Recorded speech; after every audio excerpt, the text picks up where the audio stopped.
Hi, everyone. These have been really great panels. Thank you for organizing it. It's been like a super day of learning. So we're talking about research creation. What heck is research creation? Do most of you know what that is even? Yeah, you guys know. It's a funding category? It's a funding category, yeah, totally a funding category. Broadly, a lot of effort has been put into sort of like defining, right? Like what is research creation? How is it used? What are the methodologies? So personally, what I do is my techniques is basically making place out of non-place, right? So there we go. Thanks. So non-place is the idea that more and more of the world has no distinguishing features that make it a place, right? And these are like malls, strip malls, the highway, transit, airports. And so how do we make place, right? Which is often, stories, memories, narrative, experience, right? These are all place-making things. So what I do with the Hamilton Perambulatory Unit, or HPU as we call ourselves, if you don't want to say the super long name, is we give walking events and mapping events. So a lot of our things are participatory and relational, right? So we use all these methodologies. So a lot of this is where the research comes in, right? So we're bringing in a lot of theories and literature from social science. It's very, very interdisciplinary. So we have social science, geography, cartography, ethnography, autoethnography. What else is up there? Psychogeography, right, is basically this using the body as a sensing tool to move through space, documenting these things, and then of course having to share our results, right? So this is all part of the research elements when we're working in a university, right? We're researching, and how do we do that in creative methods? So the actual research is creative.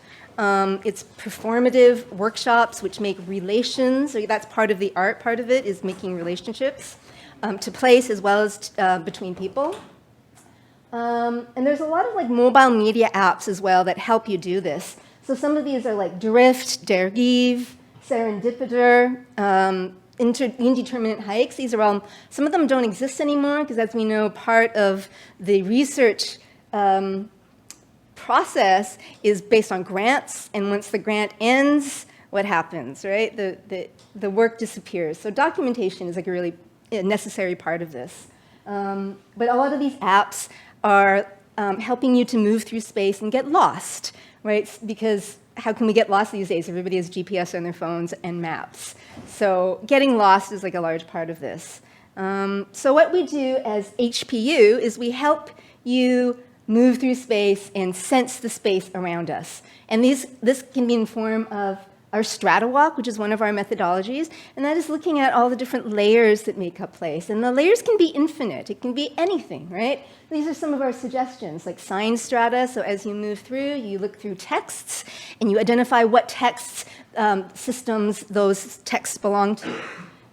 For instance, street signs, graffiti can be like interventionist or poetic text, colonial text. I love that on UBC here you have many different languages on the signs, and that's like highlighting the different social aspects and historical aspects of place.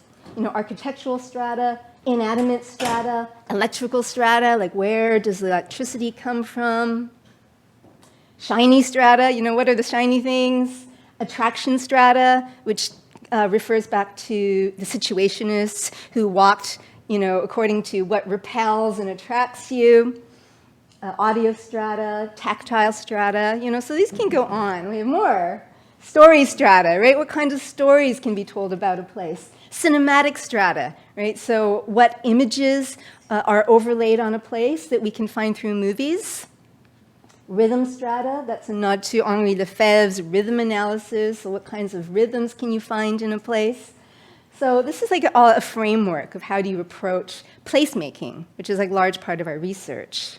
And so these are some of the maps that have come up through some of the walks that we have held as the HPU. For instance, this is the animal strata, so looking at all the animals. So as we're walking around in a group, generally each person has a different strata, because it's really hard to focus, right, on more than 2 strata at a time, really.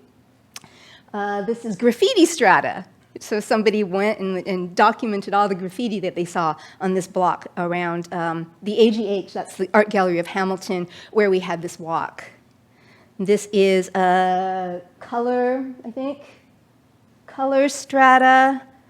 This is leaves, tree strata. There's another one. Trees are very popular. And this is, I'm not really sure what this is. I think it's Wi-Fi strata, you know? So when you look on your phone and you see all the different Wi-Fis that pop up, and so somebody had actually mapped those on this trip. And so, so this is the research part, and this is part of the dissemination. So I work very interdisciplinary, right? So I am in cinema, media arts. I also do, you know, these relational walks, which are kind of performative. And also some of my work is in visual arts, so the gallery space, the white box. And so some of this research goes into an interactive video sculptural installation that I did. And this is the table that you can see at, this is at the Art Gallery of Hamilton, part of a show called Hamilton Now Object.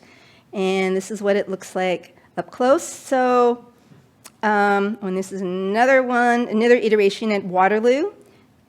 And I think this was in Windsor, right? So it's site-specific. Everywhere that it's shown, you know, I have to reconfigure the map and the sculptural elements. The sculptural elements are made out of plaster poured into food object containers. So it's on this kitchen table, so it invokes like the mundane and the everyday. And does this autoplay? Click on it? Yeah. Click on it with what? Click ahead again. Click ahead. Oh, there you go. Yeah, all right. So basically, this is one of the dissemination methodologies of this research, which is it's interactive, as you see, and it's the idea of what is a city. When you first approach it, it's a blank space, right? There's nothing because we don't know anything about it. And then the first layer that we find is generally Google Maps, right? So when we interact with the table, this is the Google Map layer. But there's different layers, and the higher you go, the more personal the layers become. So there's another second layer, which is images of the place. And then the third layer incorporates some of these strata maps that were done as part of the workshop. And you have to go really far up like this to access that layer, and it incorporates all the different strata maps from the participants.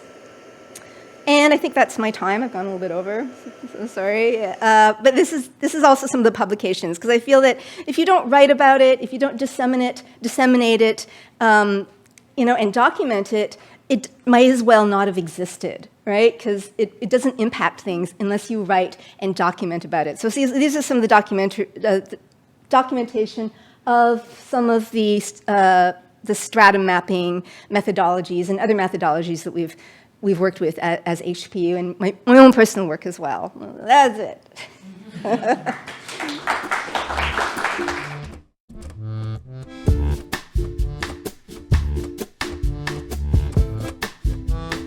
Ha ha ha ha!